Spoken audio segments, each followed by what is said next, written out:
ఉన్న బంగారాన్ని విడిపించి ఆ రోజు ఆన్లైన్ రేటుకే మేము కొంటాం. Sharma gold company. గుళ్ళో దేవుడిపై భక్తి సర్వసాధారణం, ప్రసాదంపై భక్తి అసాధారణం. ఇలాంటి మాటలు తిరుపతి లడ్డు తిన్న తర్వాతే బహుశా పుట్టి ఉంటాయి.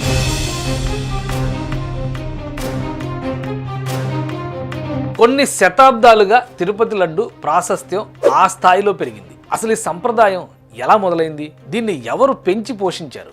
దేశ విదేశాల్లో కూడా ప్రాధాన్యం ఎలా పెరిగింది? మన దేశం ఒక స్టాంపు రిలీజ్ చేసేంత ఘనత ఎందుకు వచ్చింది? జియోగ్రాఫికల్ ఐడెంటిటీ దక్కేంత ఖ్యాతి ఎలా వచ్చింది? తిరుపతి లడ్డుకి ఈ ఖ్యాతి ఏ విధంగా దక్కింది?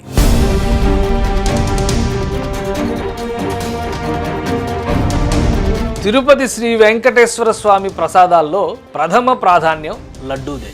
ఆ లడ్డూ రుచి, పరిమళం, ఆస్వాదన అంతటి ఘనమైనది. అందుకే దీనికి జియో ఐడెంటిటీ దక్కింది. అంటే ఈ లడ్డూ తయారీ విధానాన్ని ఎవరు అనుకరించకూడదు, అమ్మకూడదు.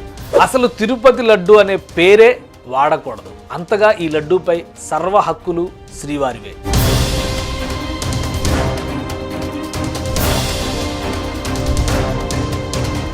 రికార్డుల ప్రకారం శ్రీవారి ప్రసాదానికి దాదాపు 1000 ఏళ్ల చరిత్ర ఉంది. వివిధ శతాబ్దులలో వివిధ రూపాల్లో శ్రీవారి ప్రసాదం భక్తుల ఆకలి తీర్చేది. తిరుప్పొంగం, సుఖీయం, అప్పం, వడ, అత్తిరసం, మనోహరపడి ఇలా రకరకాల పేర్లతో రకరకాల ప్రసాదాలని 14-15 శతాబ్దాల నుంచే ప్రవేశపెట్టారు.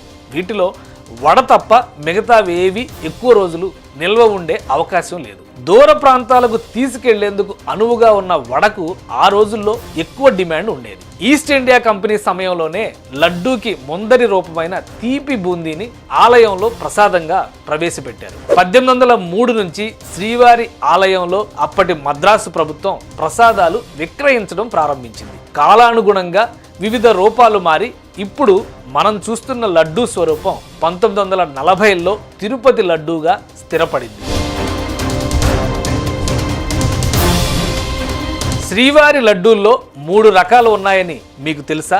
ఒకటి ప్రోక్తం లడ్డు, దర్శనం తర్వాత భక్తులకి అందజేసేది. రెండోది కళ్యాణోత్సవ లడ్డు, కళ్యాణోత్సవం లేదా ఇతర ఆర్జిత సేవలో పాల్గొనే భక్తులకు ఇచ్చే ప్రసాదం. మూడోది ఆస్థానం లడ్డు, ప్రత్యేక ఉత్సవాల సందర్భంగా ప్రత్యేకంగా తయారు చేసే ఆస్థానం లడ్డూకి ప్రాధాన్యం ఉంది.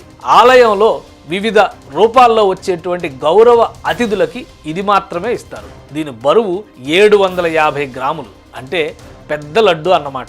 ఇందులో ఎక్కువ నెయ్యి, ముంత మామిడి పప్పు, కుంకుమ పువ్వుని ప్రత్యేకంగా వినియోగిస్తారు.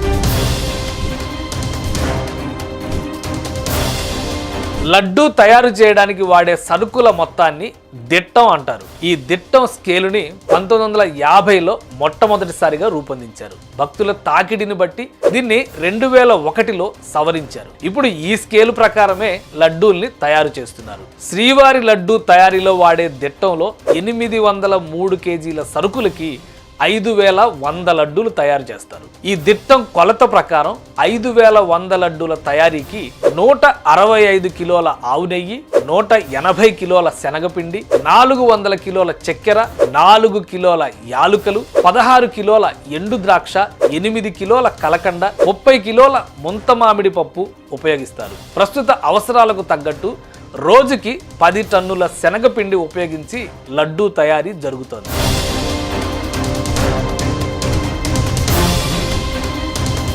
భవిష్యత్ అవసరాల కోసం రోజుకి 8 లక్షల లడ్డూలు తయారు చేసే సామర్థ్యంతో శ్రీవారి పోటుని తీర్చిదిద్దారు. ఒకప్పుడు కట్టెల పొయ్యిపైనే ప్రసాదాలు తయారయ్యేవి. దాదాపు 40 ఏళ్లుగా ఇక్కడ ఎల్పిజి గ్యాస్ని వినియోగిస్తున్నారు. లడ్డూ పోటులో 620 మంది వంటవాళ్లు పనిచేస్తున్నారు. ఒక ఏడాదికి సరిపడా దిట్టం టీటీడీ బోర్డు ఆమోదించిన కాంట్రాక్టర్ల ద్వారా 6 నెలలకి ఒకసారి సరఫరా అయ్యే విధంగా ఏర్పాట్లు చేస్తారు.